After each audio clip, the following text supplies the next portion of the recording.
أنيميشن بالعربي.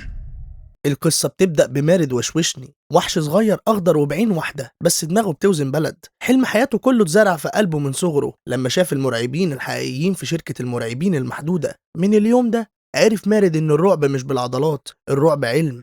سنين بتعدي ومارد بيذاكر ليل نهار، بيجيب امتياز في كل مادة، بيحضر نفسه إنه يبقى أحسن مرعب في تاريخ الوحوش كلها. مفيش في قاموسه كلمة فشل لحد ما بيجي اليوم المنتظر، أعرق وأخطر كلية رعب في العالم.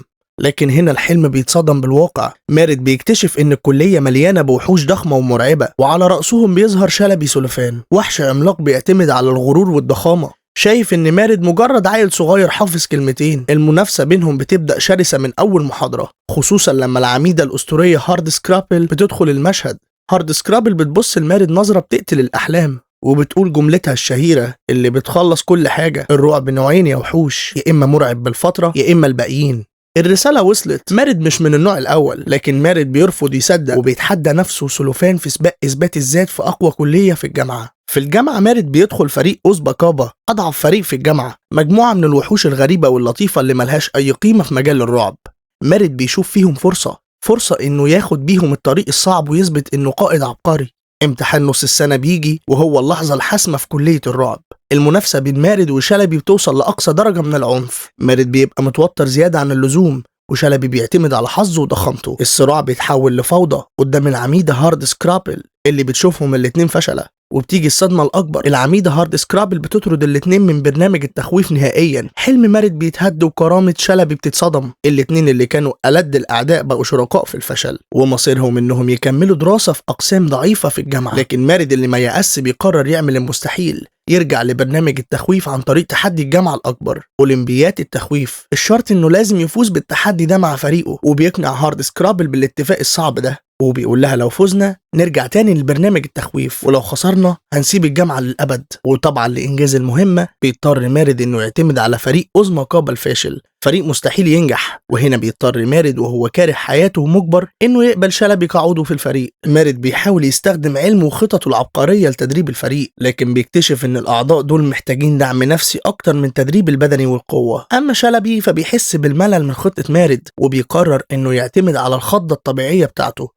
بس للأسف بيسقط في كل التحديات بسبب غروره. أولمبيات الرعب بتبدأ. فريق أوزباكابا بيواجه فرق عملاقة ومرعبة زي فريق ريد أوميجا ريد المسيطر. الفريق بيخسر في الأول، لكن مارد بذكائه وخططه بيبدأ يرجعهم للمنافسة بالتدريج. كل انتصار بسيط بيغير حاجة في الفريق، بيخليهم يكتشفوا إنهم مش مجرد مجموعة من الفشلة، لكن كل واحد فيهم عنده طريقة فريدة في الرعب. العلاقة بين مارد وشلبي بتتطور، وشلبي بيبدأ يشوف قيمة عقل مارد، ومارد بيبدأ يشوف إن ضخامة شلبي لوحدها مش كفاية. الثقة بتيجي ببطء، ولكنهم بيتعلموا ازاي يكملوا بعض. الفريق بيوصل للنهائيات، ودي معجزة بحد ذاتها. في الليلة الأخيرة مارد بيتدرب لوحده عشان يحضر لآخر تحدي. بيحس إن الفريق كله بدأ يثق فيه، وإن حلمه خلاص قرب يتحقق، وبيكسبوا النهائي بفضل مارد عشان هو اللي قدر يحطم الرقم القياسي. لكن في اللحظة دي بيكتشف مارد الحقيقة المرة. شلبي زور النتيجة اللي خلتهم يكسبوا، وكده مارد عرف إن شلبي متأكد إنه مش بيخوف، وعمل كده عشان مارد ما يطردش من الجامعة. الصداقة اللي بدأت تتبني بتتصدم بالخيانة. مارد بيواجه شلبي بعنف، وبيعرف ان شلبي لسه مش بيثق في قدراته، وبيشوف انه لازم يثبت نفسه بطريقته الخاصة. مارد بياخد قرار مجنون وكسر كل قوانين الجامعة، ودخل من باب حقيقي لعالم البشر عشان يعمل خضة تثبت للكل انه مرعب. شلبي بيجري وراه عشان يوقفه، لكن مارد بينجح انه يفتح الباب ويخش أوضة طفل بشري في معمل الجامعة الممنوع. العميدة هارد سكرابل بتشوف المشهد كله، وبتبقى نهاية كل شيء. مارد بيفشل في انه يخض الطفل، وبيكتشف ان كلام هارد سكرابل كان صح. مارد وشلبي بيتوهوا في عالم البشر، ومفيش اي وحش يقدر يرجعهم. اللحظة دي هي اللي بتكسر الغرور من شلبي واليأس من مارد. مارد بيستخدم علمه، وشلبي بيستخدم قوته، وبيتعاونوا عشان يعملوا حاجة مختلفة. عملوا مشهد مرعب جدا للبشريين الكبار غير الأطفال، وكانت الطاقة فظيعة وعالية جدا لدرجة انها كسرت اي رقم قياسي من ساعة ما الجامعة ما نشأت، فبتخلي الباب يشتغل ويرجعهم للعالم بتاعهم. هارد سكرابل بتشوف اللي حصل وبتفهم الاتنين دول ما كانوش مرعبين عاديين، لكن كسر القواعد كان خط احمر. مارد وشلبي بيتم طردهم من الجامعة، لكنهم بيطردوا ومعاهم أغلى شيء، صداقتهم واكتشافهم لنفسهم. بعد المغامرة الجنونية اللي حصلت في جامعة الوحوش، وبعد ما مارد وشلبي يثبتوا إن الشجاعة الحقيقية بتيجي بالتعاون مش بالمنافسة، طبعا بعد الطرد بدل ما ييأسوا قرروا يعملوا حاجة مختلفة. بدأوا رحلة الصعود الصعبة من الصفر في شركة المرعبين المحدودة. تخيل أشهر مرعب في المستقبل وشريكه العبقري بيشتغلوا في غرفة البريد، ومن هنا بدأوا يتعلموا كل حاجة كبيرة وصغيرة عن الشركة، سنة ورا سنة، خطوة ورا خطوة، بالاجتهاد اللي اتعلموه في الجامعة. مارد بعقله المدبر وشلبي بضخامته وقوته بدأوا يثبتوا نفسهم لحد ما وصلوا لأهم مكان في الشركة، قاعة الرعب الرئيسية. والنهارده مفيش منافسة خلاص، مارد وشوشني بقى المدير الفني الأعظم موظف في الشركة، شلبي سولوفان في عالمهم الموازي. وحوشنا بتحتاج الطاقة، والطاقة بتيجي من صريخ الأطفال. وهنا في شركة المرعبين المحدودة بتبدأ قصتنا الحقيقية. القانون الأول والأهم: ممنوع لمس أي طفل بشري. أي تلامس بيعتبر كارثة بيولوجية. في منافس شرير وشكاك هو أندل، وحش بيقدر يختفي، هدفه الوحيد إنه يوقع شلبي ويحل محله كأعظم مرعب. كل يوم في الشركة هو سباق محموم على الصرخة الأقوى. في ليلة شغل عادي شلبي بيدخل غرفة الرعب، بس بيكتشف إن مارد نسي يحط الأوراق المطلوبة. في الوقت اللي شلبي بيستنى فيه مارد بيسمع صوت الباب اللي بيودي لعالم البشر لسه مفتوح. وفجأة الكارثة اللي عمرهم ما تخيلوها بتحصل. بتطلع من الباب طفلة بشرية صغيرة ولطيفة جدا، طفلة حقيقية. شلبي بيتجمد مكانه من الرعب. هي دي بقى الكارثة البيولوجية اللي حذروهم منها طول عمرهم. شلبي بيحاول يتخلص منها بأي طريقة، لكن الطفلة بتشوفه مجرد لعبة ضخمة،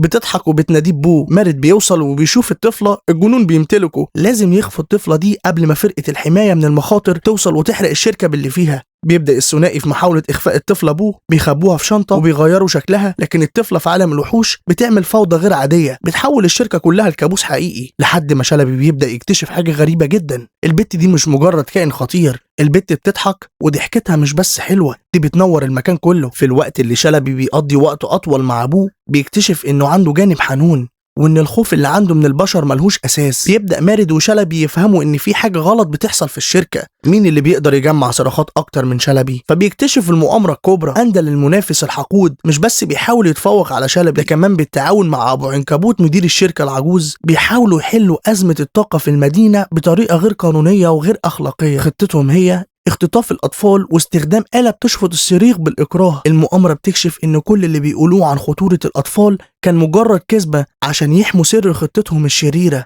شلبي ومارد بيلاقوا نفسهم في مواجهة مباشرة مع أندل، مش بس عشان يرجعوا بو لعالمها، لكن كمان عشان ينقذوا كل أطفال العالم اللي بيتم استخدامهم كمصدر للطاقة بالقوة. القتال بيبقى عنيف جدا في المكان اللي بيضم ملايين الأبواب اللي بتوديهم لغرف الأطفال حول العالم. شلبي بيستخدم كل قوته لحماية بو، ومارد بيستخدم ذكائه عشان يفشل خطط أندل وأبو عنكبوت، وبيتمكنوا من كشف المؤامرة قدام فرقة القوات الخاصة كلها، وبينقذوا الشركة والمدينة. أهم لحظة بتيجي، اللحظة اللي لازم بو ترجع لعالمها. شلبي اللي ارتبط بالطفلة الصغيرة ارتباط أب ببنته لازم يعمل أصعب وداع في حياته، بيحطها في سريرها وبيستنى ان الباب يتقفل للأبد. الوداع بيكون مؤثر جدا. شلبي بيشوف صديقته بتختفي وقوانين عالمهم بتطبق. الفرقة بتحرق الباب وبتحوله لشظايا، وبكده كل أثر لبوه بيتمسح من عالم الوحوش. شلبي بيقف قدام الأبواب اللي كانت مصدر خوفه، وبيفهم ان السر في حل أزمة الطاقة مش في الخوف لكن في الضحك. شلبي بيكتشف ان ضحكة بوه بتولد طاقة أقوى بكتير من أي صرخة رعب. الضحكة دي بتخلي علب الطاقة تنفجر من قوتها. هنا شلبي ومارد بيشوفوا مستقبل جديد لشركة المرعبين المحدودة. شلبي بيصبح المدير التنفيذي الجديد للشركة، وبيحول الشركة بالكامل من جمع الصريخ لجمع الضحك. وحوش كتير بينتهي مصيرهم لأنهم مش بيعرفوا يضحكوا الأطفال، ومارد بيتحول لأنجح فنان كوميدي في الشركة. بيستخدم ذكائه عشان يعمل استعراضات مضحكة للوحوش قبل ما يروح لغرف الأطفال. انتهى عصر الخوف للأبد. دلوقتي شلبي ومارد مش مجرد أبطال، شلبي بيصبح المدير التنفيذي الجديد لشركة المرعبين المحدودة، ووظيفته الجديدة قيادة الشركة بالكامل للتحول من جمع الصريخ لجمع الضحك. وده مش سهل أبدا. هنا بتبدأ حكاية جديدة، حكاية بتقول إن التغيير مش بيجي بسهولة. الشركة محتاجة دلوقتي فنانين كوميديين بدل مرعبين، وهنا بيظهر تحدي الجيل الجديد. في اليوم اللي بتتحول فيه الشركة بيوصل شاب طموح متخرج بتفوق من جامعة الوحوش اسمه تايلور تاسكمون. تايلور كان مرعب متمكن متدرب على أعلى مستوى، وبيحلم يشتغل تحت إشراف أسطورته شلبي. لكن تايلور بيوصل متأخر يوم واحد. الشركة مش محتاجة مرعبين خلاص. مارد وشلبي اللي أصبحوا رؤساء بيحطوه في أصعب مكان ممكن، في قسم الصيانة والفنيين في الشركة، أو زي ما بيسموه فريق ميفت بيعملوا ده عشان يعلموه ان الشغل مش بس في تحقيق الاحلام لكن في انه يلاقي مكانه الحقيقي. حلم تايلور بيتكسر لكن رحلته بتبدا. تايلور اللي كان متفوق في الجامعه بيلاقي نفسه محبوس في القبو مع مجموعه من اغرب موظفين الصيانه في الشركه. فريق ميفت ده فريق من الوحوش الطيبه والمخلصه بس ملهاش اي علاقه بالفكاهه او النجوميه. فريدز مدير الفريق اللي بيتعامل مع تايلور كانه ابنه. فال ليتل زميلته المتحمسة جدا اللي بتحب تايلور وبتحاول تخليه يندمج بس بتبقى دايما غريبة في تصرفاتها. وكاتر شخصية جديدة جدا بس مش طبيعية. ودانكن ده بقى اللي بيحلم يحل محل فريدز ويبقى رئيس المجموعة ومعاه القط المرعب بتاعه روتو. تايلور بيشوف الشغل ده كعقوبة وهو كل همه انه يثبت لشلبي ومارد انه يقدر يكون كوميديان رغم انه شخص جدي جدا وما بيعرفش يضحك حد. مارد وشوشني بيعمل برنامج تدريب اجباري للوحوش عشان يحولهم لكوميديانات وتايلور بيحاول ينضم لتدريب الكوميديا ده لكنه بيفشل باستمرار لانه ببساطة مش بيضحك. في الوقت نفسه بيتعلم تايلور قيمة زمايله في ميفت اللي بيقفوا جنبه وبيساعدوه في كل مشكلة وبيكتشف ان الشغل الميكانيكي ده ليه قيمة مش متوقعة. شلبي كمدير بيواجه تحديات إدارة الشركة وسط التغيرات الكبيرة وبيعتمد على مارد عشان يجمع الطاقة الجديدة من الضحك وبيضطروا هما الاتنين ياخدوا قرارات صعبة عشان يحافظوا على استمرار الشركة في عصرها الجديد.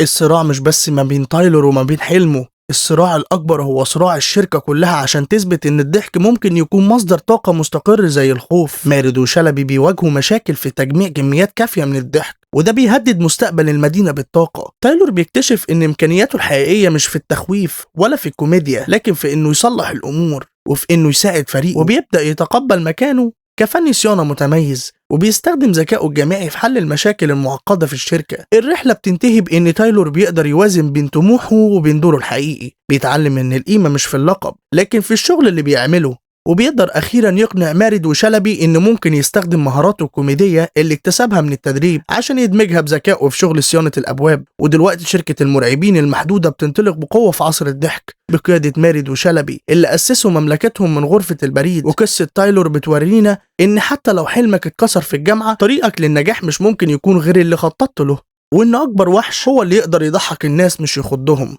أنا أحمد ويلة واللي كتب السكريبت ده إيمي جبر تحت إشراف القائد محمد عوض.